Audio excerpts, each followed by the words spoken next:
కొద్దిసేపు మనము దేవుని వాక్యాన్ని మనం ధ్యానం చేసుకుందాం. మొట్టమొదటిగా వాక్యంలోకి వెళ్ళటానికి ముందు మిమ్మల్ని ఆలోచించడానికి కొన్ని ప్రశ్నలు అడుగుతాను, మీరు ఆలోచించండి. బాడీలో ని- నిరంతరము పుట్టినప్పటి నుంచి, లేకపోతే గర్భంలో పిండంగా ఏర్పరిచినప్పుడు అప్పటి నుండి మరణించేటంత వరకు నిరంతరం పనిచేసేటటువంటి ఒక అవయవము గుండె. ఆ గుండె గనక సరిగ్గా కొట్టుకోకపోతే, అంటే రేటెడ్ స్పీడ్లో కనుక అది కొట్టుకోకపోతే, 72 సార్లు ఆరోగ్యవంతుని గుండె కొట్టుకోకపోతే, తక్కువ కొట్టుకుంటే ఏమవుతుంది, ఎక్కువ కొట్టుకుంటే ఏమవుతుంది?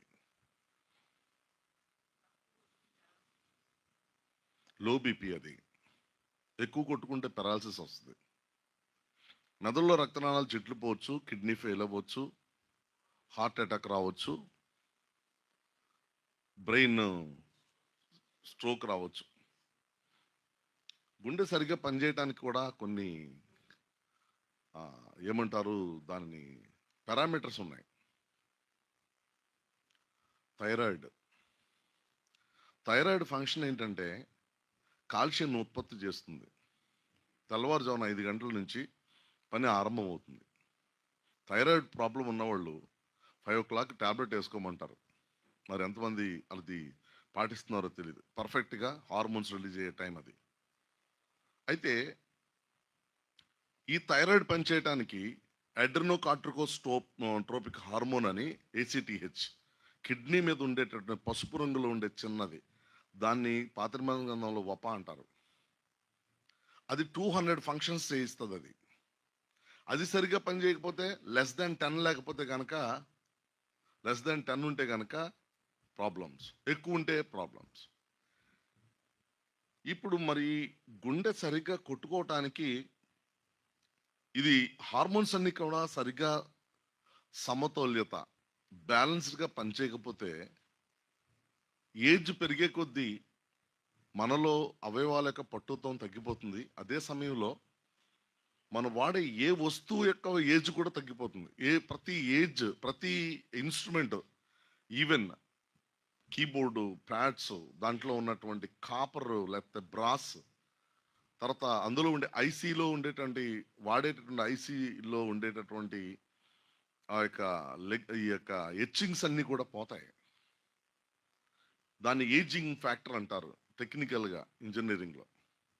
ప్రతిదీ అంతే, ప్రతిదీ అంతే. అరుగుదల ఏజ్ పెరిగే కొద్దీ దీని పట్టుత్వం తగ్గిపోద్ది. బాడీ సరిగ్గా ఉండాలి అని అంటే ఇన్ని ఇన్ని లోపల ఎంత ఇంత కార్యక్రమం జరుగుతున్నప్పుడు, ఆత్మ సంబంధమైన, ఆత్మీయమైన మన హృదయం సరిచూసుకోవటానికి మనం ఎంత ప్రయాసపడాలి. ఏమన్నా ప్రాబ్లం వస్తే పరుగుల మీద మనం హాస్పిటల్కి వెళ్తాం. డాక్టర్ చూస్తాడు, హార్ట్ బీట్ పెరిగిపోయింది, గుండె దాడి పెరిగిపోయింది అనగానే ఆయన ఆలోచిస్తాడు, సిమ్టమ్స్ బట్టి థైరాయిడ్ టెస్ట్ చేయిస్తాడు. ఇదంతా జరుగుతుంది. లో బీపీ ఉంటే ఇంకా ఎప్పటికీ లో బీపీ ఉందగానే పేస్ మేకర్ పెడతారు. పేస్ మేకర్ అనగానే ఒక చిన్న ఇన్స్ట్రుమెంట్, దాంట్లోంచి కొన్ని ఎలక్ట్రాన్ మైక్రో వోల్ట్స్ గుండెకి ప్రతిదీ సప్లై అవుతూ ఉంటుంది. ఆ గుండెకి సప్లై అయినటువంటి ఆ ఎలక్ట్రిసిటీ హార్ట్ బీట్ రిథమ్ కరెక్ట్గా ఉండటానికి ఉపయోగపడుతుంది. ఇన్ని సమస్యలు, ఇన్ని ఇన్వెన్షన్స్, మానవుని కొరకు తయారు చేసుకునేది ఎంత ఉంటే, దేవుడు మానవుని కొరకు నిర్దిష్టమైన ఒక గమ్యాన్ని, గురిని ఏర్పాటు చేసినప్పుడు మనం ఎటువంటి స్థితిలో మనం ముందుకు వెళ్తున్నాం అనేది చూడాలి, తప్పనిసరిగా ఆలోచించుకోవాలి. 2023 ఒకటో తారీఖు నేను వచ్చా. 2023 డిసెంబర్ 31వ తారీఖు మళ్ళా మీ దగ్గరికి వచ్చా. ఇప్పటికీ మొదలు చివరి మిమ్మల్ని పలకరిస్తున్నా. మీరు ఎలా ఉన్నారు? మీ యొక్క ఆత్మీయ స్పందన ఎలా ఉంది? మీ హృదయ స్పందన ఎలా ఉంది? ఎవరికి వాళ్ళు మనం ఆలోచించుకోవాల్సిందే. రక్షణ యెహోవాది. దేవుడు మనకు అనుగ్రహించిన ఇక జీవం గల క్రీస్తు ప్రభు వారి ద్వారా మనం రక్షించబడ్డాము, క్రీస్తు సహవాసంలో చేర్చబడ్డాము. ఆయన శిరసత్వం కింద అవయవాలుగా కూర్చబడి ఒక చక్కటి సహవాసంలో, బైబిల్ బేస్డ్ సహవాసంలో ఉన్నాము. మనకు చక్కటి చాలినంత వాక్యం మనకు దొరుకుతుంది. దేవునితో, దేవుని పిల్లలతో దేవుని సహవాసం కలిగి ఉన్నాము. నడిపించే మంచి సేవకుడు ఉన్నాడు. మరి ఎలా ఉన్నాం మనం? ఇది ఎలాంటిది అనంటే, ఒక్కసారిగా మనం కీర్తన గ్రంథము మొదటి అధ్యాయము మొదటి వచనం చదువుదాం అందరం కలిసి. దుష్టుల ఆలోచన చొప్పున నడువక, పాపుల మార్గమున నిలువక, అపహాసకులు కూర్చుండు చోటను కూర్చుండక. ఆలోచనలో నడిచాము, వాళ్ళ మార్గమున మనము నిలిచాము, వాళ్ళ దగ్గర మనం కూర్చున్నాం. ఇది మూడిట్లో ఏదో ఒకటి మనకి జరిగింది, లేకపోతే మూడు జరిగినవి, లేకపోతే ఏది ఏమైనా ఏ ఒక్కటి దేవునికి ఇష్టం లేనిది జరిగిన మనము అక్కడ ఫెయిల్ అయినట్టే లెక్క. ఈ రోజున మనకొక ఈ యొక్క విశ్వాస జీవితంలో మనకొక స్థానాన్ని దేవుడిచ్చేశాడు. ఇచ్చిన తర్వాత ఆ స్థానం దగ్గర ఉండి ఆ స్థానం కాపాడుకునే ప్రయత్నం చేస్తాం మనం. ఈ లోకంలో రాజకీయ నాయకులు కూడా అంతే. వాళ్ళు ఒక స్థానంకి వెళ్ళిన తర్వాత ఆ మంచితనము, వాళ్ళ కష్టపడే విధానం అంతా పోతుంది. పోయిన తర్వాత వాళ్ళు నెమ్మదిగా జారిపోయి, సబ్స్టాండర్డ్ అయిపోయి, ప్రమాణాలు తప్పిపోయి వాళ్ళు జీవితాన్ని కొనసాగిస్తున్నప్పుడు వాళ్ళ స్థానాన్ని కాపాడుకోవటానికి బలిమి చేత, యుక్తి చేత, డబ్బు చేత ప్రయాసపడతారు. వాళ్ళకి ఇంకా అదే స్థానంలో ఉన్నదని వాళ్ళు భ్రమపడతారు. కానీ గమనించే వాళ్ళందరికీ కూడా తెలుస్తుంది, మనం బాగానే ఉన్నామని మనల్ని మనము అనుకోవటానికి వీల్లేదు. ఆత్మీయ జీవితంలో మనలను పరిశీలన చేసి పరీక్షించవలసింది ప్రభువే. మనం ఎలా ఉన్నదనేది మనకి దేవుడు ఇచ్చే జవాబును బట్టి ఆధారపడి ఉంటుంది. మనం చేసే ప్రార్థనకు జవాబులు ఎలా మనకు అందుతున్నాయో, ఆ జవాబు దొరికే విధానము, దేవుని మాట్లాడేటటువంటి విధానము బట్టి మన యొక్క ఆత్మీయ స్థితి తెలుస్తుంది. కొన్నిసార్లు దేవుడు మాట్లాడడం, చిన్నపిల్లల్లో ఉన్నప్పుడు అన్నీ మాట్లాడతాడు దేవుడు. ఆత్మీయంగా ఆరంభించినప్పుడు అన్నీ సహాయం చేస్తాడు దేవుడు.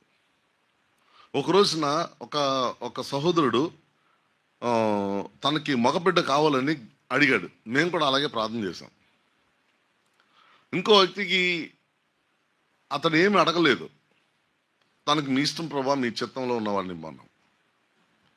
మీ చిత్తంలో ఉన్న వాళ్ళని ఇమ్మని అన్నప్పుడు వాళ్ళకి పాపనిచ్చాడు, వీళ్ళకేమో కుమారునిచ్చాడు. అదేంటి ఇలా జరిగింది అని అడిగినప్పుడు, ఒకటి, అతను విశ్వాసం అభివృద్ధి చెందడం కోసం కానా పెండ్లి విందులో ప్రభు కార్యం, విశ్వాసం వాళ్ళలో వృద్ధి చెందడం కోసం, శిష్యుల్లో విశ్వాసం పెంచడానికి కానా పెండ్లి విందులో ఉన్న కార్యక్రమాన్ని దేవుడు వాడుకున్నాడు. అక్కడ మిగతా వాళ్ళు నమ్మారా లేదా పక్కకు పెడితే శిష్యులు నమ్మిరి.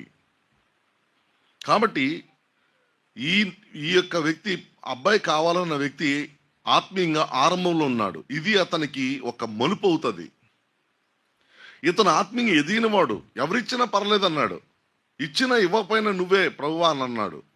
మగబిడ్డనిచ్చినా ఆడబిడ్డనిచ్చినా నువ్వు నాకు శ్రేష్టమైనది ఇస్తావు, నీకు ఏది ఇష్టమో నాకు మంచిదంతా వస్తుందో అదే ఇస్తావు అన్నాడు. ఇతడు ఎదిగినవాడు, ఇతను ఎదగనివాడు. ఈ యొక్క పరిస్థితుల్లో మన ఆత్మీయ స్థితులను బేరీజు వేసుకోవడానికి ఒకసారి సమాధానం చెప్తాడు, రేపు ఒకసారి సమాధానం చెప్పడు. అంతే తప్ప మన ఆత్మీయంగా దేవునితో సరిగ్గా సమైక్యంగా ఉండకపోతే, ఇందాక పాస్టర్ గారు రికన్సిలేషన్ అనే పదాన్ని వాడారు, సమకూర్చబడటం జరగకపోతే దేవుడు మాట్లాడు. కాబట్టి ఎక్కడ కూర్చున్నాము, ఎక్కడ నడిచాము, ఎక్కడ మనము నడిచాము, నిలిచినా నడిచినా కూర్చున్న పరిస్థితులు ఎక్కడెక్కడ ఉన్నాయి, మనం నిలవలసింది ఎక్కడ, నడవలసింది ఎక్కడ? మొట్టమొదటిగా కొన్ని ఉన్నాయి ఇక్కడ. మరి అవన్నీ సమయానికి నేను కంప్లీట్ చేయగలను లేదో ప్రభు సహాయం చేస్తే చేయగలను.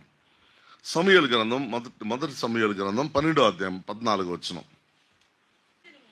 మీ దేవుడైన యెహోవాను అనుసరించిన ఎడల మీకు క్షేమము కలుగును. మీ దేవుడైన యెహోవాను అనుసరించడి. ఈరోజు మొట్టమొదట మాట మన జీవితంలో గుర్తుంచుకోవాల్సింది, జీవితాంతం, సంవత్సరానికి సంబంధించిన వాక్యం కాదు ఇవి. మన బ్రతుకులకు ఇదే దారి, ఇంకింతే. ప్రసంగి గ్రంథము 12వ అధ్యాయంలో చెప్పబడిన మాట ఏంటి? మానవ కోటికి ఇదియే విధి, there is no other alternative suggestion. జ్ఞాని అయిన సొలొమోను చెప్పింది ఏంటంటే, భక్తులు కలిగి అనుసరించి నడుచుకున్న వాళ్ళను. ఇంతకు తప్ప ఇంకా వేరే సీరియస్ సజెషన్ అంటూ ఇంకేది లేదు. అతడెవరు? పుట్టిన వాళ్ళలో జ్ఞానవంతుడు. ఇంతకు మించి అతనికి మించిన వాళ్ళు ఇంకెవరు లేరు. పుట్టలేదు, పుట్టబోరు. దేవుని అనుసరించి నడవటం అనేది ఎంత ఎంత క్షేమాన్ని కలుగు చేస్తుందంటే, నాకెంతో ఇష్టమైన ఒక మాట, రెమినెంట్. బైబిల్లో శేషము అనే పదం వచ్చినప్పుడు మీరు శేషం అంటే ఏంటి, ఎవరు, వాళ్ళ యొక్క భౌతిక లక్షణాలు ఏంటి, వాళ్ళ ఆత్మీయ జీవితం ఏంటి, శేషము అనగా వాళ్ళు ఎలా ఉంటారు, ఇది గనక మీరు ఆలోచించగలిగితే చాలా శ్రేష్టమైనది. 10 మంది దృష్టికి కనబడే వాళ్ళు కాదు. వాళ్ళు నమ్మకంగా ప్రభు యొక్క అడుగుజాడలో నడిచేటటువంటి వారు. మనకి మలాకీ గ్రంథం తర్వాత మత్తయి సువార్త మధ్యలో 400 సంవత్సరాలు ఉన్నాయి. దాన్ని ఇంటర్ టెస్టామెంటల్ పీరియడ్ అంటారు. దాన్ని 400 సంవత్సరాలు silent period. What happened we don't no.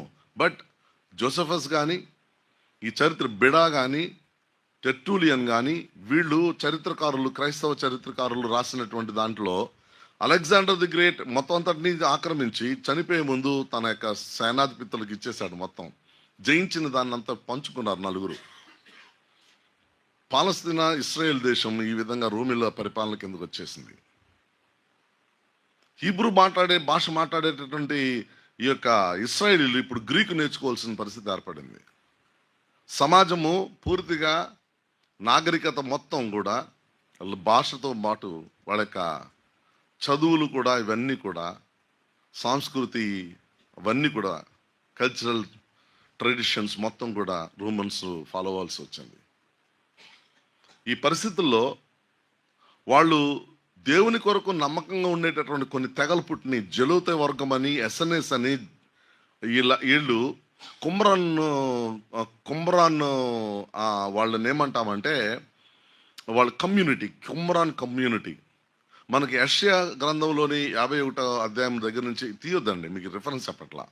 54వ అధ్యాయం వరకు పర్చ్మెంట్స్, పాపిరస్ చుట్టాల్లో రాసినటువంటివి కుమ్రాన్ కేవ్ నెంబర్ 5లో దొరికినాయి.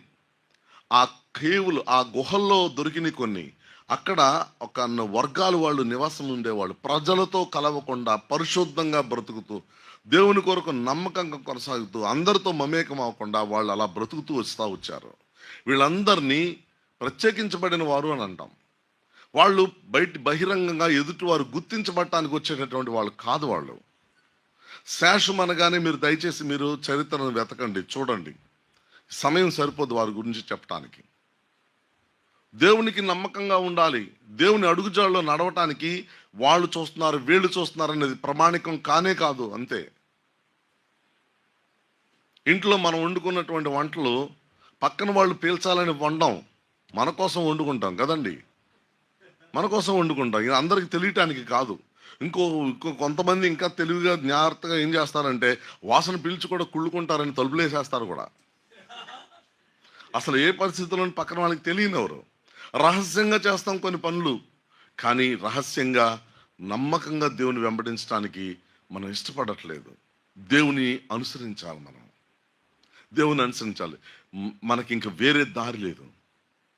దేవుడు పరిశుద్ధుడు, అతి పరిశుద్ధుడైన దేవుని యొక్క అడుగుజాడలో నడవటానికి దేవుడు మొట్టమొదట మనం నిర్ణయం తీసుకోవాలి. తర్వాత యోహాను సువార్త 8వ అధ్యాయము 31వ వచనం. యోహాను సువార్త 8వ అధ్యాయము 31వ వచనం.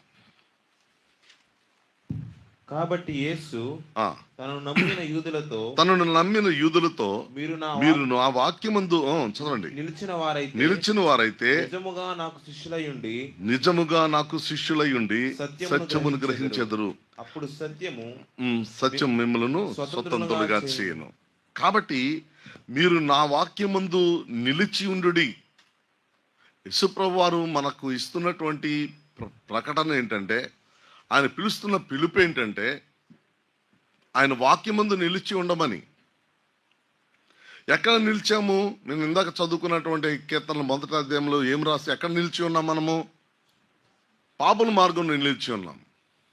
పాపుల మార్గం అని అనగానే ఇక్కడ నాకు ఇష్టం ఉండని ఒక విషయం ఏంటంటే, ఎన్ని రకాలైన సంఘాలున్నా, ఎంతమంది ప్రభువుని ఆరాధిస్తున్నా నేను పెద్ద పట్టించుకోను. అందరిలోనూ దేవుడు చక్కగా కార్యక్రమం చేస్తున్నాడు. కానీ సిద్ధాంతపరంగా మాత్రం క్రీస్తు ప్రభువుని హైలైట్ చేయకుండా మిగతా వాళ్ళని ఆరాధించేటటువంటి వాళ్ళతో నేను ఏకీభవించను. అది మీకు అర్థమై ఉంటుంది. యేసుక్రీస్తు ప్రభువారు నా కొరకు మరణించిన నా రక్షకుడు. అందుకనే ప్రతి సంఘానికి స్టేట్మెంట్ ఆఫ్ ఫెయిత్ ఉండాలి. నేను దేన్ని నమ్ముతాను, దేన్ని విశ్వసిస్తాను అనుకుని సిఎస్ఐ చర్చలు, సిబిసిఎన్సి, లూథరన్ చర్చల్లో విశ్వాస ప్రమాణాలు పలుకుతారు, అపోస్తల విశ్వాస ప్రమాణాన్ని. అది మనం కూడా పర్సనల్గా ఒకటి ఉండాలి. ఎవరు పెడతాను మనం నమ్మలేము, విశ్వసించలేము. ఇప్పుడు ప్రభువుకు తప్ప ప్రాధాన్యత ఇంకెవరికి ఇవ్వటానికి వీల్లేదు. ఆయన పిలిచినటువంటి ఆ పిలుపులో మనం ఏ విధంగా మనము ముందుకు కొనసాగాలి అని అన్నప్పుడు వాక్యము అందు నిలిచి ఉండటం అనేది సామాన్యమైన విషయం కాదు. ఏ వాక్యం మనం చదువుకున్నామో, ఏ వాక్యం చేత మనం బోధించబడ్డామో, అపోస్తల బోధను ఎలా విశదీకరిస్తున్నారో ఆ అపోస్తల బోధలు మనం వెంటనే ఇంప్లిమెంట్ చేయాలి. ఇక్కడ చదువుకున్నటువంటి మీరు, ఉద్యోగాలు చేస్తున్న మీరు చాలామంది ఇక్కడ కనపడతా ఉన్నారు. మీరు చదివినట్టు మీకు ఎగ్జామినేషన్లో ఇచ్చినటువంటి క్వశ్చన్కి సరిగ్గా ప్రజెంటేషన్ ఇవ్వకపోతే, ఆన్సర్ సరిగ్గా రాకపోతే ఎగ్జామినర్ మీకు సరిగ్గా మార్కులు వేయడు. మీకు క్వార్టర్లీ, హాఫ్ ఇయర్లీ, లేకపోతే మీకున్న సమ్మేటివ్ అసెస్మెంట్లు ఇవన్నీ పుస్తకాలు మీకు పేపర్లు ఇచ్చినప్పుడు మీరు రాసిన 5 మార్క్స్ క్వశ్చన్స్కి 5 మార్క్స్కి ఇస్తే ఎంత ఆనందం ఉంటుంది మనకు. 3.5 వేసినప్పుడు వెంటనే వెళ్ళి టీచర్ దగ్గరికి వెళ్తాం. ఎందుకు వేసారు 3.5? నేను పూర్తిగా రాశాను కదా. అడిగింది కాక నువ్వు ఎక్స్ట్రా రాసావు, పైన అసలైన పాయింట్ మిస్ అయ్యావు, టీచర్ చెప్తాడు. ఇక్కడ ఎగ్జాము మంచి మార్కులు రావాలని మంచిగా నేను పాస్ అయ్యి ఎంట్రన్స్లో ర్యాంక్ వచ్చి ఆ సీట్ని సంపాదించుకోవాలని ఎంత ప్రయాసపడతామో, విశ్వాస జీవితంలో ప్రభు చూసేటటువంటి విధంగా మనం నడవటం అనేది మనకు మాత్రం రాదు. నేను దేవుని మాట వింటాను, దేవుని మాట వినాలి, దేవుని యొక్క అడుగుజాడలో నడవాలి, ఆయన వాక్య ప్రకారం నేను నడవాలి. ఎందుకు లేదు మనకి? అన్నీ అనుసరిస్తాం, కానీ ఇది అనుసరించడానికి బైబిల్ చదివావా, ఈవేళ వాక్యం ప్రార్థన చేసుకున్నావా? తల్లిదండ్రులు ఎవరన్నా అడిగితే పిల్లలకి, నేను చదువుకుంటాను లేదు, నీకు కనపడితే నిన్ను చూసేటట్టు చదవాలా, నేను చూసేటట్టు ప్రార్థన చేసుకోవాలా? ఈ ప్రశ్నలకు సమాధానము ఏంటంట? నువ్వు దేవుని ప్రస్తావన రాగానే ముందు తగ్గాలి. ఎవరైనా పెద్దోళ్ళైనా చిన్నోళ్ళైనా దేవుని ప్రస్తావన వచ్చిందంటే నోరు తగ్గాలి కిందకి. పిచ్చ పిచ్చ మాటలు మాట్లాడద్దు. అమ్మ చదివానమ్మా, నాకు ఇష్టమేగా ఏసే అంటే. నేర్పించండి పిల్లలకి. గట్టిగా అరవద్దు ఎక్కడ దేవుని ప్రస్తావన వస్తే. ఆ రోజున కింగ్ జేమ్స్ ఇంగ్లాండ్లో ఒక పెద్ద వేదాంత నిపుణులందరినీ తీసుకుని వచ్చి పెద్ద హాల్లో ట్రాన్స్లేషన్ చేయిస్తుంటే, హీబ్రూ, గ్రీకులో నుంచి సెప్టుయాజింట్ లాటిన్లో నుంచి ట్రాన్స్లేషన్ చేస్తుంటే 10 మందికి ఒక సూపర్వైజరు, ఒక అంచెలంచెలుగా ఆ 10 మందిలో ఇద్దరుగా వాళ్ళు ట్రాన్స్లేట్ చేసింది ఇవన్నీ ఎడిఫై చేయడానికి అక్కడ ఉన్న గ్రూపు, ఇలా మొత్తం హాల్ అంతా అలా నింపబడి ఉండగా అందరూ సైలెంట్గా ట్రాన్స్లేట్ చేస్తుంటే ఎలా ఉంటుందో చూద్దామని కింగ్ జేమ్స్ రాజు, ఇంగ్లాండ్ రాజు తలుపులు తీసుకుని లోపలికి వచ్చి జరుగుతున్నదంతటిని చూసి మళ్ళా వెనక్కి తిరిగి అడుగులు వేయకుండా వెనక్కి అడుగులు వేసుకుంటూ వెళ్ళిపోయి తలుపులు వేసాడు. దేవుని సన్నిధి అనే భయపడ్డాడు ఆయన. తర్జుమాలో ఎక్కడ యహవే అనే పదం వచ్చినా వెళ్ళి స్నానం చేసి బట్టలు మార్చుకొని వచ్చి తర్జుమా చేసేవాళ్ళు అంట. అక్కడ యెహోవా అనే పదం వచ్చినప్పుడల్లా వాళ్ళు స్నానం చేసి పరిశుద్ధపరచుకోవడానికి వాళ్ళు బట్టలు మళ్ళీ మార్చుకుని వచ్చి వాళ్ళు మళ్ళీ పెన్ను పెట్టి రాసేవాళ్ళు అంటారు. ఎంత భయం వాళ్ళు కలిగి ఉంటే ఎంత చులకనైపోయింది మనకి. సంభాషణ జాగ్రత్తగా రాని. పిల్లలు పరీక్షలు రాసినప్పుడు వాళ్ళకి చెప్పగలిగిన మా జ్ఞానం తల్లిదండ్రులుగా మనం కలిగి ఉండాలి. ఎలా రాసావు అని అనగానే బాగా రాశాను, చదివిందంతా వచ్చేసింది. ఇక్కడ దేవునికి మహిమ లేదు. మీరు కావాలంటే పాత నిబంధన గ్రంథంలో ఇశ్రాయేలుతో దేవుడు మాట్లాడతాడు. నేను రెఫరెన్స్లు చెప్పను, ఏం చెప్పను, మీరు చదువుకోండి, అయ్యగారికి చెప్పండి తర్వాత. మీరు లెక్కకు సంఖ్యనా మిమ్మల్ని నేను ఐగుప్తులోంచి నేను మిమ్మల్ని తీసుకుని వచ్చాను, మా సామర్థ్యము ఇంకో చాట, మా సామర్థ్యము ఐగుప్తులోంచి మమ్మల్ని బయటకు తీసుకొచ్చింది అనుకుంటున్నారా? మూడోది, మా నీతిని బట్టి మేము బయటకు వచ్చామని మీరు అనుకుంటున్నారా మీరు అని మూడింటికి సమాధానం చెప్పి ఆ ఇశ్రాయేలీలందరికీ కారణం నేను అని చెప్తాడు దేవుడు అక్కడ. సామర్థ్యము కలుగు చేయువాడు దేవుడు. నీకు చదవటానికి సమయాన్ని ఇచ్చి స్కూల్లో చెప్తున్నప్పుడు వినేటట్టు చేసి, చెప్పింది గ్రహించేటట్టు చేసి, గ్రహించింది జ్ఞాపకం ఉంచేటట్టు చేసి, నువ్వు చదువుకుంటున్నప్పుడు మరలా తిరిగి జ్ఞాపకం ఉంచేటట్టు చేసి, ఎగ్జామ్ హాల్లో రాస్తున్నప్పుడు నీ జ్ఞాపకాల పొరలో నుంచి దాని ఆన్సర్ని బయటికి తీసుకొచ్చి సరైన విధంగా నీ చేతికి శక్తినిచ్చి రాయిస్తున్న దేవుడు అనే విషయం చెప్పాలి. అందుకని వచ్చిన తర్వాత దేవుని దయ వలన బారాశాను అని చెప్పగలిగితే అది దేవునికి మహిమ ఉన్న ఇల్లు. నువ్వు నడవో, నీ పిల్లల్ని నడవనివ్వట్లేదు. చెప్పండి, ఎట్టి పరిస్థితుల్లో నువ్వు వేరే మాట రావటానికి వీల్లేదు. సంభాషణ కూడా దేవుని సంభాషణే ఉండాలి మన ఇంట్లో. నడవటం అంటే నీ ఒక్కడమే మనసులో పెట్టేసుకుని వాక్యం ముందు ఆ వాక్య ప్రకారం నేనొక్కడే అనేటటువంటిది కాదు. నీ పక్కన వాడి విషయంలో పట్టింపు లేకపోతే కూడా దేవుడు నిన్ను లెక్క అడుగుతాడు. యేహెజ్కేలు గ్రంథం 18:3 ఆ తర్వాత 9 తర్వాత చదువుకోండి. నీ పక్కవానికి హెచ్చరించకపోతే అతని యొక్క పాపంలో నీకు పాలు ఉంటుందని రాసి ఉంటుంది. హెచ్చరిస్తే అతడు కనుక అందులోంచి బయటకు వస్తే నీ విషయం నువ్వు ఉత్తరవాది కాదు అంటాడు దేవుడు.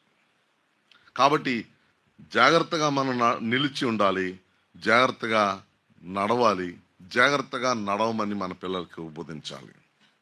యోహాను సువార్త 15:9 తండ్రి నన్ను ఎలాగూ ప్రేమించెనో నేనును మిమ్మును అలాగూ ప్రేమించితిని, నా ప్రేమ యందు నిలిచి ఉండడి. నా ప్రేమ యందు నిలిచి ఉండడి. ప్రేమ యందు నిలిచి ఉండటం అంటే ఏంటి చెప్పరా? మనకి ఎంత ఇష్టం అంటే పొద్దున్న లేచిన వెంటనే మనకు నచ్చిన వాళ్ళు గుర్తొస్తారు, మనకి ఇష్టమైన వాళ్ళు గుర్తొస్తారు. ఇంకెవ్వరైనా మధ్యలో ఒక్కళ్ళు గుర్తొచ్చి రాగానే భర్త గుర్తు రాగానే రాత్రి నేను అడిగింది చేయలేదు కాబట్టి ఈడంత ఏమని చెప్పాలి ఇక నేను? ఒక ఆవిడ మొన్న సాక్ష్యం చెప్పింది. దేవుడు హెచ్చరించాడంట, చెప్తుంది, సమాజం ఎదుట బహిరంగంగా చెప్తుంది. నన్ను తిడతాడండి ఈయన, నన్ను తిట్టినప్పుడల్లా బయటికి తిట్టను, ఎదురు సమాధానం చెప్పను, ఏం చెప్పను, సైలెంట్గా ఉంటా, కానీ లోపల తిట్టేసుకుంటా.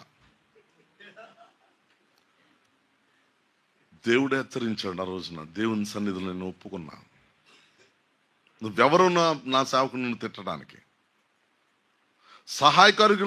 సహాయకారురాలిగా నిన్ను పెట్టాను. As a helpmate I have given you. నువ్వు చేయవలసిన పని ఏంటి? అతడు దేవుని పనిలో నిమగ్నమైనప్పుడు నీ పని నువ్వు చేయకపోతే, లేకపోతే ఉద్యోగ బాధ్యతలు ఉన్నప్పుడు, ఇది ఇద్దరు విషయంలో ఒత్తేస్తాయి. లోపల ప్రేమ అని అనగానే నచ్చిన వాళ్ళకి ప్రేమ పంచటం లాంటిది మన బ్రతుకైపోయింది. చాలా బాధకరం అండి, నిజం చెప్తున్నాను. ఈ రోజున సంఘాన్ని చూసి ఒకసారి జల్లిద్దాము లేకపోతే డివైడ్ చేద్దామని అంటే ప్రేమ దొరకని వాళ్ళు 95% ఉంటారు. పైకి మాత్రమే నవ్వుతూ ఉంటాం.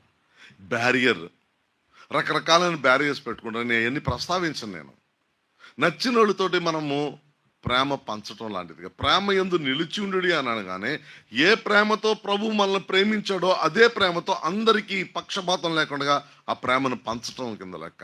It's not worldly love. లోక సంబంధమైన ప్రేమ గురించి మాట్లాడలేదు ప్రభు ఇక్కడ.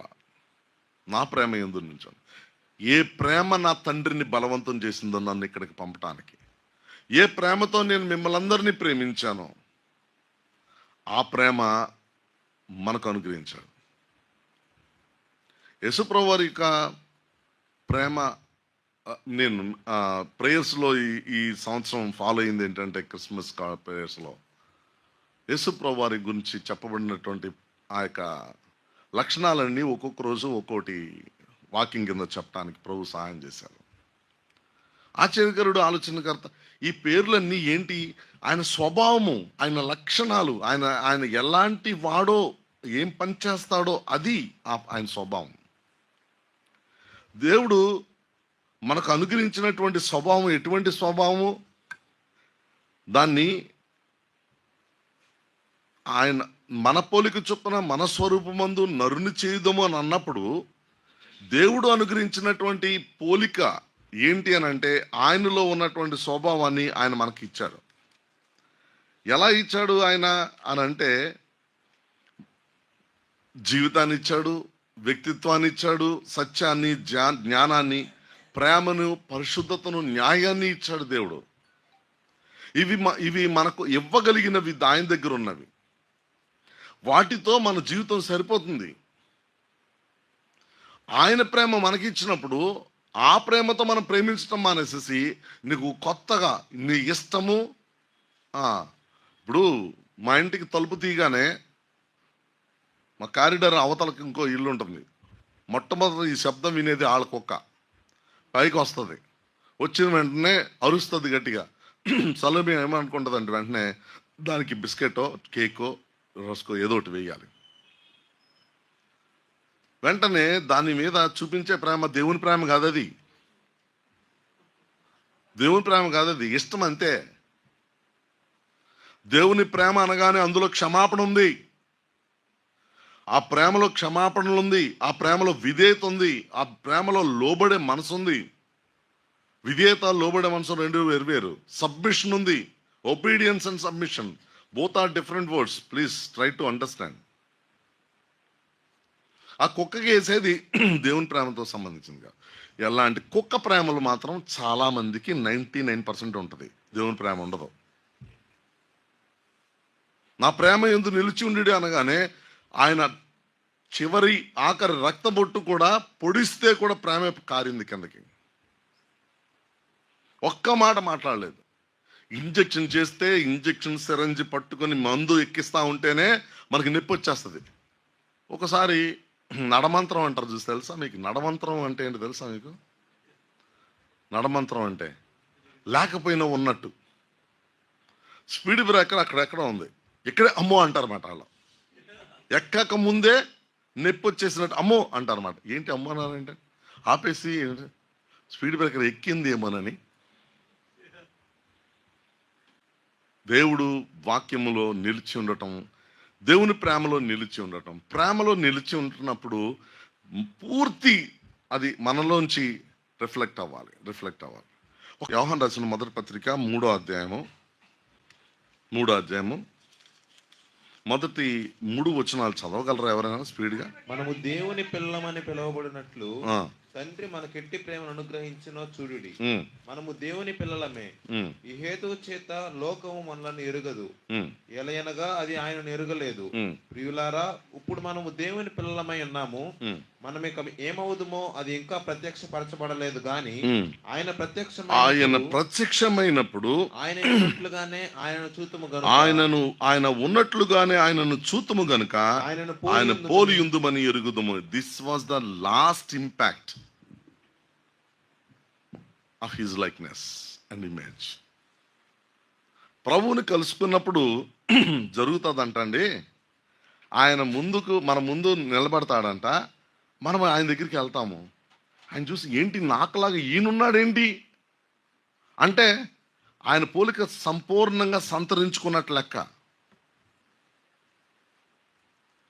ఇప్పుడు చెప్పండి, మన అంతములో మనం ప్రభువులాగా మారిపోతాము. పూర్తిగా మరణించినప్పుడు, మన ప్రాణం పోయినప్పుడు, ఆత్మ దేవుని దగ్గరికి వెళ్ళిపోయినప్పుడు, అక్కడికి వెళ్ళినప్పుడు దేవుని యేసు ప్రభువులాగే మనం ఉంటాము అనేది ఇక్కడ వాక్యం చెప్తుంది. ఆయనను పోలియుందుము, ఆయన ఉన్నట్లుగానే ఆయన చూతుము గనుక ఆయనను పోలియుందుము. పోలిక వచ్చేసింది. ఏదైనా తోటలో పోయినటువంటి స్వరూపం పోలిక అంటే దేవుడు మనకిచ్చినటువంటి ఈ యొక్క లక్షణాలు ఉన్నాయి చూసారా, వ్యక్తిత్వము, జ్ఞానము, ప్రేమ, నీతి, సమాధానం, ఇవన్నీ దేవుని నుంచి మనకు అనుగ్రహించబడతాయి. అప్పటి వరకు మనలో ఆయన లక్షణాలు ఒకదాని వెంబడి ఒకటి జరుగుతూనే ఉంటాయి. పరిశుద్ధపరచబడే ప్రక్రియ ప్రతిరోజు జరుగుతూ ఉంటుంది. పరిశుద్ధపరచబడే ప్రక్రియలో ఇవన్నీ కూడా ఒక్కొక్కటి మనకి ఏర్పడతా ఉంటాయి, కొంచెం. ఒక బర్డ్ తన నెస్ట్ని నిట్ చేసుకుంటుంటే, కుట్టుకుంటుంటే, అది మొదట ఒక కొమ్మ చూపిస్తాడు, ఆ తర్వాత కొమ్మకి 2 ఆకులు చూపిస్తాడు. ఇంతేనా ఇది వేసేది అనుకుంటాం మనం. స్టెప్ బై స్టెప్ మనకు చూపిస్తారు. బీబీసీలో కానీ ఎన్జీసీలో కానీ ఎక్కడ చూడండి.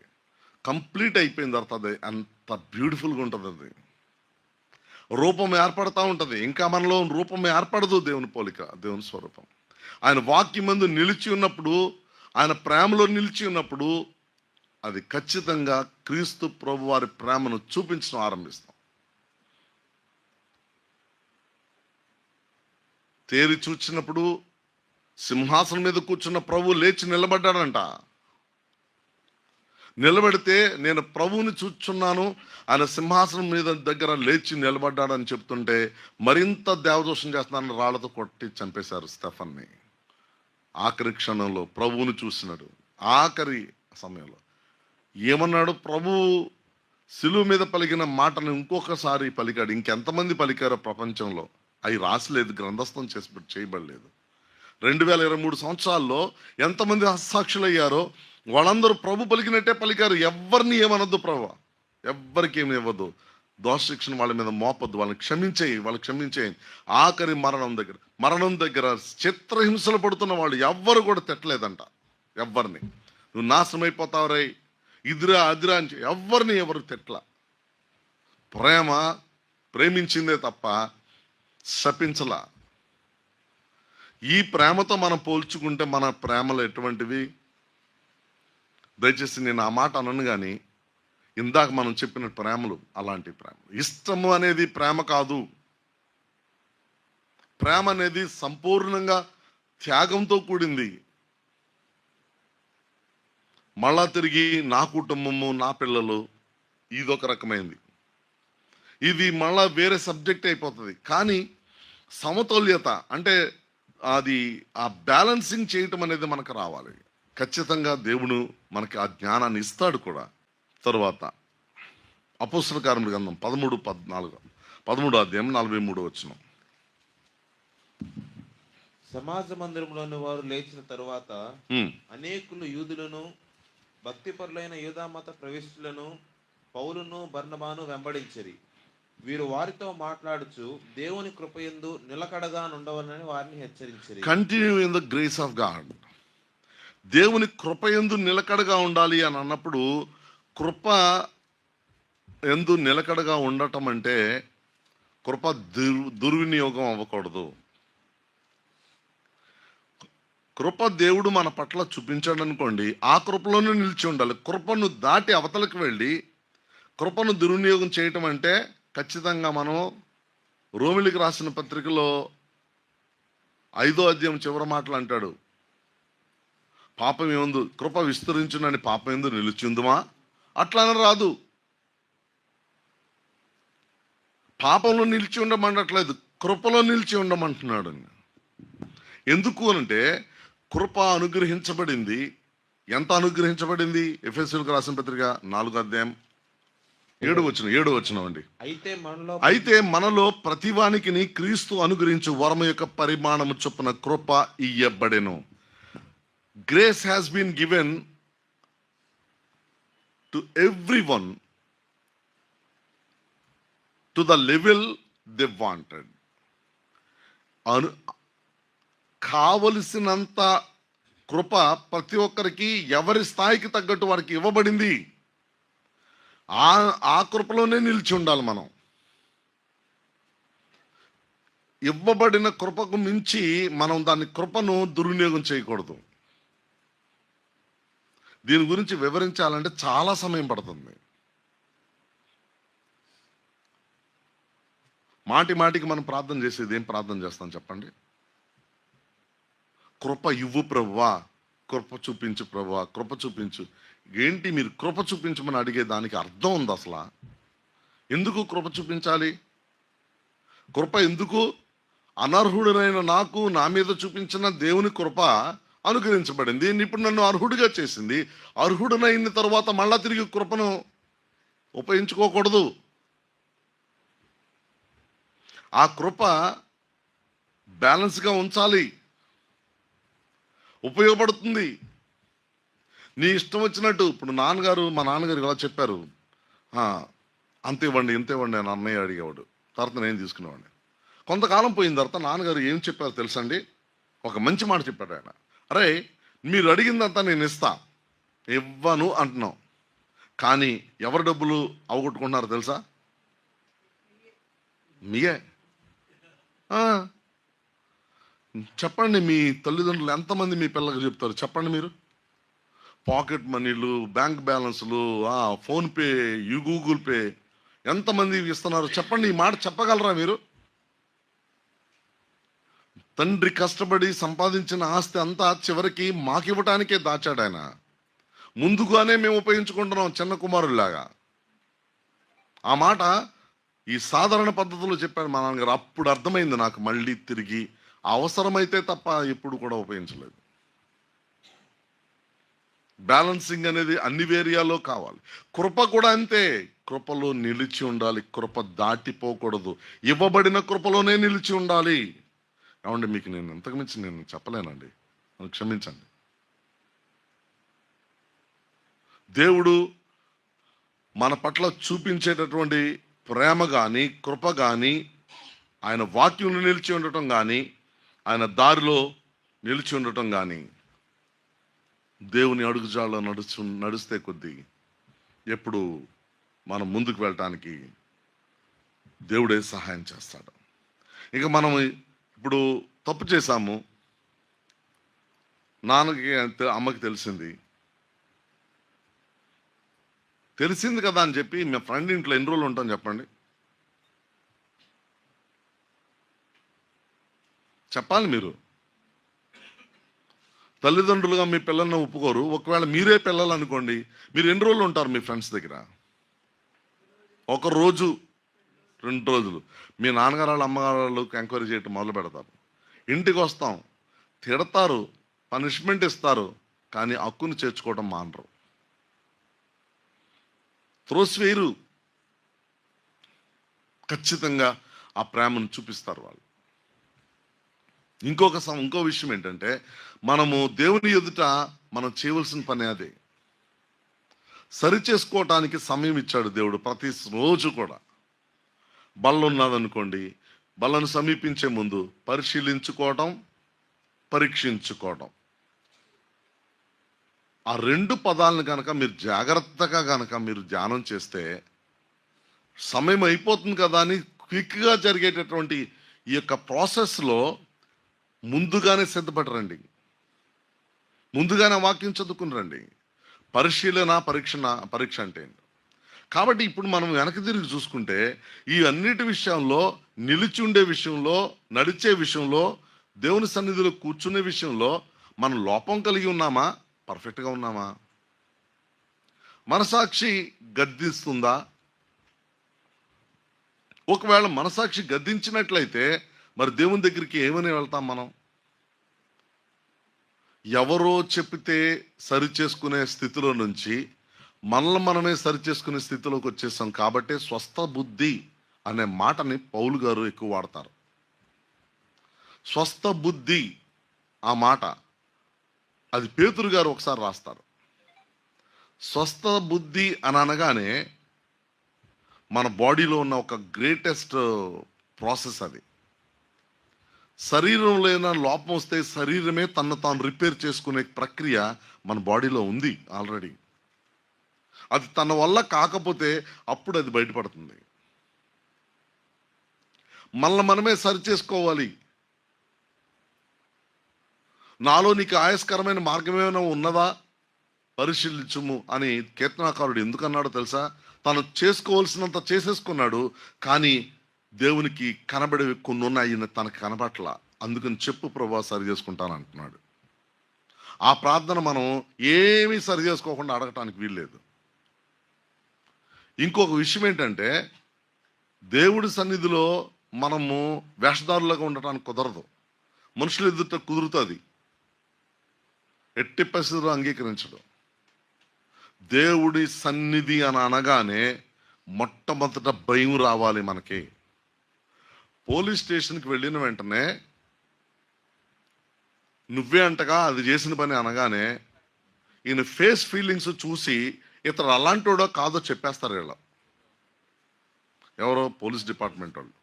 తెలుసు ఇతను రియాక్షను, కూర్చున్న విధానము, ఇతను చేతులు ఊపే విధానము, కాళ్ళు నిలకడగా ఉండే విధానం, దీనంతటిని బట్టి ఇతను ఏంటి నేరస్తుడా కాదా చెప్పేస్తారు.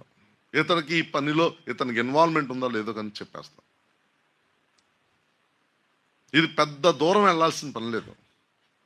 వాళ్ళు తర్వాత కొంతమంది చక్కగా ఇలా నటిస్తారు కూడా, కాబట్టి వాళ్ళని లోపల తీసుకెళ్తారు. ఎవ్వరు ఉండరు. నేను కలకట్టాలో చూశాను ఒకసారి.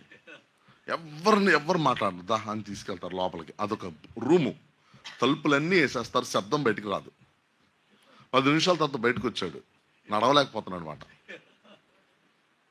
ఒక్క దెబ్బ పడ్డగానే బయటకు వచ్చేస్తాయి మొత్తం. వాళ్ళ దెబ్బ ఎటువంటిదంటే మనలాంటి దెబ్బలు కాదు, చప్పిడి దెబ్బలు కాదు. ఎక్కడ కొట్టాలో అక్కడ కొడతారు, వెంటనే నోట్లోంచి బయటకు వచ్చేస్తాయి మొత్తం అంతా. అలా ఎదుటి వారిలోంచి లోపాలని, తప్పుల్ని, వాళ్ళు చేసిన సమాజంలో చేసినటువంటి సమాజ ఇష్టం లేని కొన్ని పనులను అలా బయటికి రప్పించటము అనేది వాళ్ళ 3rd డిగ్రీ అంటారు దాని. అవి అవి అవి ఆ డిపార్ట్మెంట్కి సంబంధించినవి. మన దగ్గర నుంచి తప్పులు రప్పించడం దేవుని పని కాదు. నువ్వు ఒప్పుకుంటే ఒప్పుకో, లేకపోలేదు నీ ఇష్టం, అంతే. ఎంతకాలం ఇలా కొనసాగుతావు, నీ ఇష్టం, కొనసాగించుకో. నువ్వు నమ్ముకుంటే ఎంత, నువ్వు నమ్ముకోకపోతే ఎంత. నమ్ముకోవడం వల్ల దేవునికి ఏమి లాభం లేదు. నీలాంటి వాళ్ళు దేవునికి కృపకు పాత్రలు ఇవ్వటం, నాలాంటి వాళ్ళు దేవునికి కృపకు పాత్రలు ఇవ్వటం, ఆ కృపను చివరి వరకు అందులో నిలిచి ఉండటం, చివరికి మరణాన్ని తర్వాత దేవుని సన్నిధిలో నిలిచి ఉండటం. ఆయన సిగ్గుపడనక్కరలేని వారిగా మనము దోషారోపణ చేయకుండా ఆయన న్యాయపీఠం ఎదుట నిలబడి ఉండగలుగుతాం. భూమి మీద ఉండగానే మనల్ని మనం సరి చేసుకోవాలి. ఎవరో చెప్పిన తర్వాత కాదు, వేలెత్తి చూపించిన తర్వాత కాదు, వాక్యము నన్ను నిన్ను హెచ్చరిస్తుండగా సరి చేసుకోవటమే ఉత్తమమైన సరి చేసుకునే విధానం. అదే రికన్సిలేషన్. ఎవరు నిన్ను వేలెత్తి చూపించరు. వేలెత్తి చూపిస్తే ఎవ్వరు ఒప్పుకోం.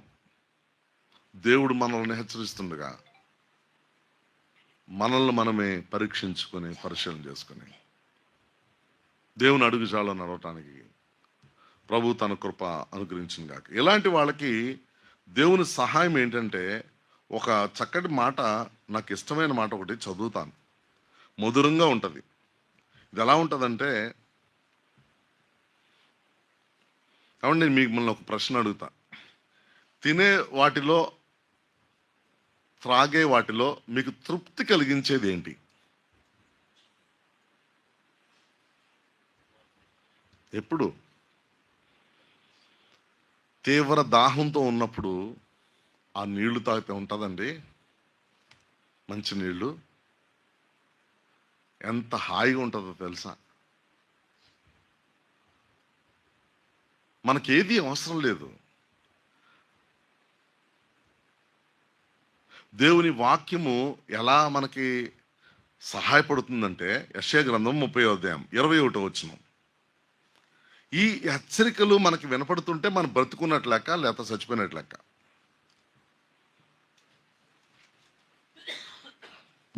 మీరు కుడి తట్టి అయినను ఎడమ తట్టి అయినను తిరిగినను, కుడి తట్టి అయినను ఎడమ తట్టి అయినను తిరిగినను, ఇదే త్రోవ, దీనిలో నడువుడి అని నీ వెనక నుండి ఒక శబ్దము నీ చెవులకు వినబడును. పరిశుద్ధాత్మ దేవుడు మనల్ని నడిపించడానికి, వెనక నుండి మనల్ని హెచ్చరించడానికి, ఇదిగో నువ్వు ఎడమ వైపుకి వెళ్ళిపోతున్నావు, వద్దు, కుడికి వెళ్తున్నావు, వద్దు, ఇదిగో త్రోవ, ఇది నడువు, ఇది దేవుని యొక్క మార్గంలో నడిచే విధానం, ఇదిగో ఇలా.